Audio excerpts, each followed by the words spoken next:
네, 황교안 작가와 함께합니다. 어서 오세요. 예, 안녕하세요. 어떤 이슈인가요?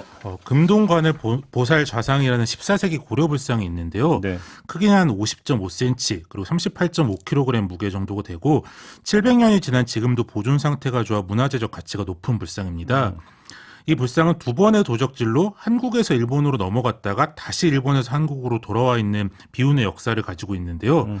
이 불상의 소유권에 대해서 애초에 이 불상을 만든 우리나라 부석사와 오랫동안 이 불상을 보관했던 일본 관음사 간의 분쟁이 길게 있었습니다. 네. 그런데 어제 대법원이 일본에 돌려줘야 한다. 이렇게 우리 국민 입장에선 다소 아쉬운 판결을 확정했습니다. 그러니까 이제 처음 도둑 맞은 절과 두 번째 도둑 맞은 절 사이의 소유권 분쟁 이렇게 정리하면 되는 거 아닙니까?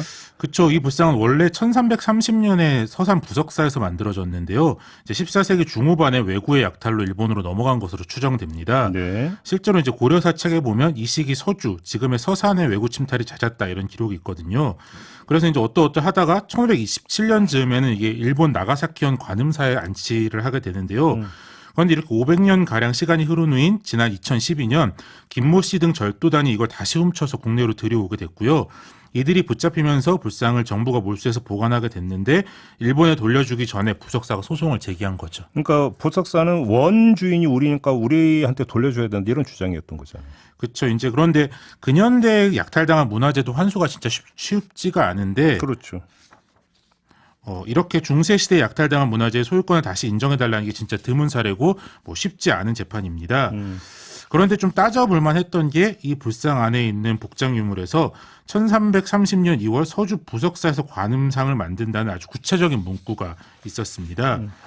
이 문구에 다른 사료들을 합쳐서 이건 정상적인 방법이 아닌 도난이나 약탈로 가져간 거라고 주장을 한 거고요.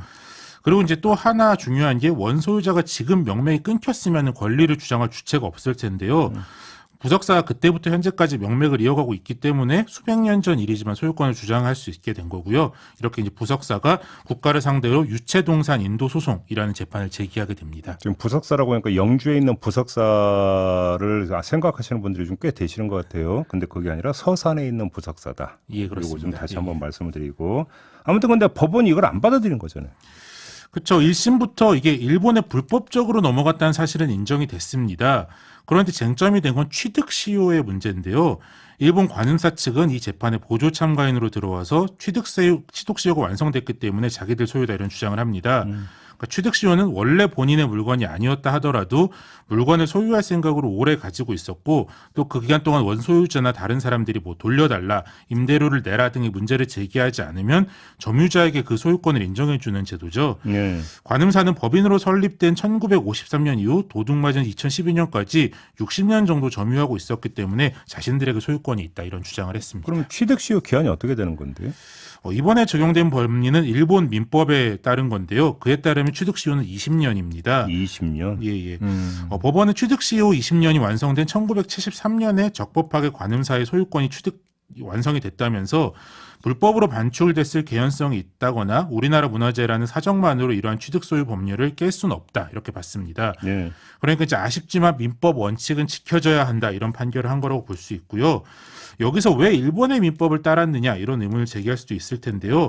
실제로 이제 어느 나라 민법을 적용해야 하는가도 이제 좀 부차적인 쟁점이긴 했는데 대법원은 취득 시효가 완성될 때 불상이 일본에 있었으니 일본 민법을 따라야 한다 이런 판결을 한 거고요. 그런데 이제 우리 민법의 경우에는 동산 그러니까 물건에 대해서는 취득 시효를 10년으로 보고 있거든요. 네. 그래서 이제 우리나라 민법이 적용됐다 하더라도 재판 결과는 달라지진 않았을 것으로 보긴 합니다. 부석사 입장에서는 정말 억울하겠네요.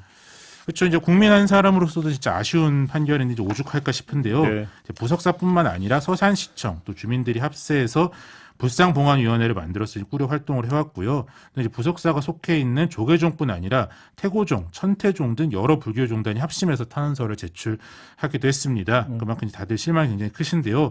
부석사 주지인 원우 스님은 대법원의 판결로 불상을 되돌리는 것은 어렵게 됐지만 관음보살 자상이 부석사의 소유라는 것은 변하지 않는 사실이다. 이런 점을 강조하셨고요. 이게 언젠가는 부처님의 순리대로 모든 것이 제자리로 되돌아가는 날도 있지 않을까 기대를 해봅니다. 그러니까 말 그대로 순리와 법리의 다툼이다. 이렇게 봐야 그러게요. 되는 거. 다소 이해할 수는 없지만 그만큼 민법상의 원칙을 강조한 판결이라고 볼 수 있을 것 같습니다. 그러니까요. 네. 이럴 때 속 터진다는 표현이 좀 나오는 거죠. 네, 마무리할게요. 황도영 작가였습니다. 고맙습니다. 예, 감사합니다.